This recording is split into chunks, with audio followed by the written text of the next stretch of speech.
여러분 안녕하십니까? 진성호입니다.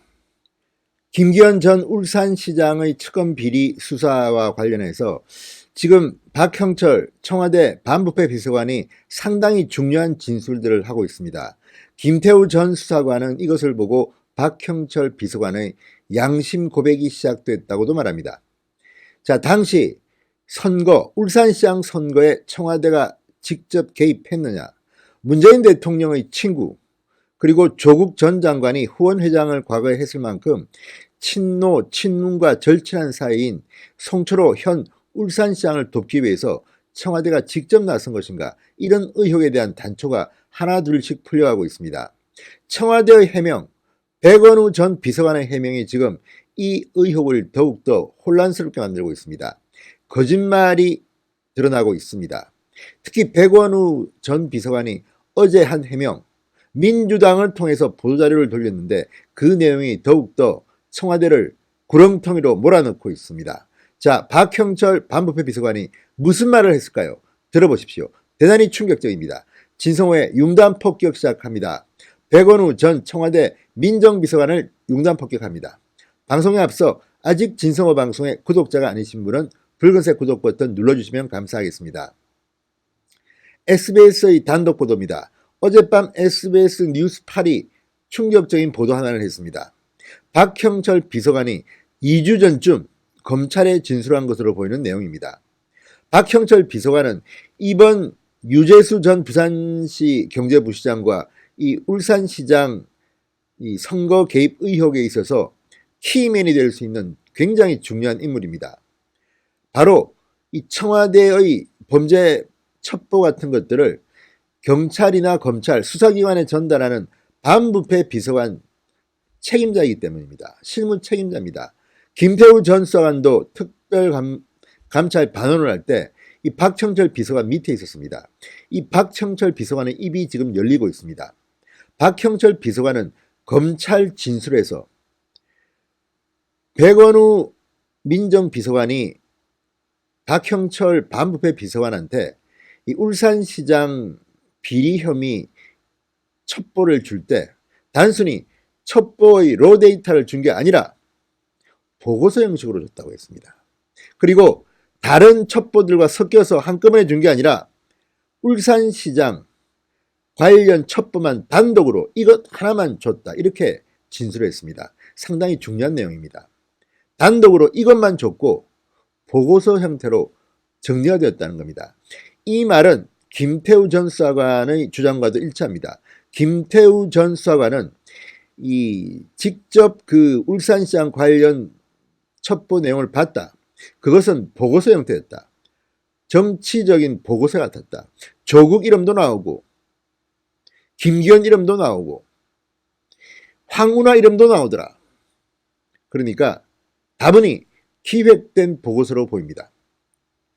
자, 백원우 전 민정비서관, 들어온 첩보를 단순히 전달했다고 했는데 검찰이 그와 상반되는 정황을 포착한 것입니다. 자, 이제 검찰의 칼날이 백원우를 향하고 있습니다. 조만간 백원우는 소환될 겁니다. 내일이라도 아마 검찰은 백원우를 부를지 모르겠습니다. 자, 백원우 전 비서관이 박형철 현 비서관한테 이 첩보를 전달하는데 보고서 형태로 했다. 그렇다면 말이 달라집니다. 첩보를 그냥 우편이나 이런 걸 받아서 그냥 전달한 게 아니라 나름대로 백원우 비서관이 정리했다는 건데, 그럼 누가 했겠습니까? 민정비서관실은 이런 데 하는 데가 아닙니다. 민정비서관실은 대통령 친인척 관리나 여론 동향 수렴 이런 걸 하는 데가 민정비서관입니다. 공직자 비리 감찰 의무는 반부패 비서관실에 있습니다. 게다가 울산시장은 청와대의 업무 영역 밖에 있습니다. 청와대는 광역단체장을 이렇게 비위를 감찰해서는 안 됩니다. 이것은 민간인 사찰의 영역입니다. 따라서 백원우 비서관은 여러 가지 범죄 혐의를 한꺼번에 받고 있는 것으로 보입니다. 게다가 그 시점이 6.13 지방선거를 앞두고 문재인 대통령의 친구인 송철호 변호사가 민주당 후보로 출마할 상황이어서 문제는 상당히 복잡합니다. 자, 검찰 조사를 최근에 받은 박형철 반부패 비서관, 첩보를 건네받은 상황에 대해서 대단히 구체적으로 진술했다고 합니다. 박 비서관은 검찰에서 김기현 전 울산시장 관련 문건만 단독으로 백원우 당시 민정비서관에게 직접 건네받았다고 진술했다. 이렇게 SBS가 보도했습니다. 다른 첩보와 섞이지 않고 오직 김기현 시장 관련 문건만 별도로 전달받았다는 것입니다. 그리고 그 형태도 보고서 형태였다는 겁니다. 정리가 다 끝난 겁니다. 그런데 백원우는 어제 뭐라고 했을까요? 자, 백원우 전 비서관이 민주당을 통해서 보도자료 한 걸 제가 인용하겠습니다. 백원우는 첩보 입수 경로에 대해서 청와대 민정수석실에는 각종 첩보 및 우편 등으로 접수되는 수많은 제보가 집중된다.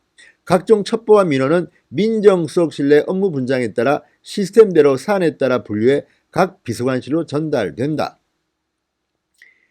일반 공무원과 관련된 비리 제보라면 당연히 반부패 비서관실로 전달되었을 것이다. 대단히 추상적으로 말합니다. 구체적인 언급을 하지 않습니다. 게다가 이렇게 말합니다. 제가 전 울산시장 관련 제보를 박형철 반부패 비서관에게 전달했다는 보도에 대해 특별히 기억나지 않을 정도로 많은 내용의 첩보가 집중되고 또 외부로 이첩된다. 반부패 비서관실로 넘겼다면 이는 울산 사건만을 특정하여 전달한 것이 아닐 것이다 이렇게 주장했습니다.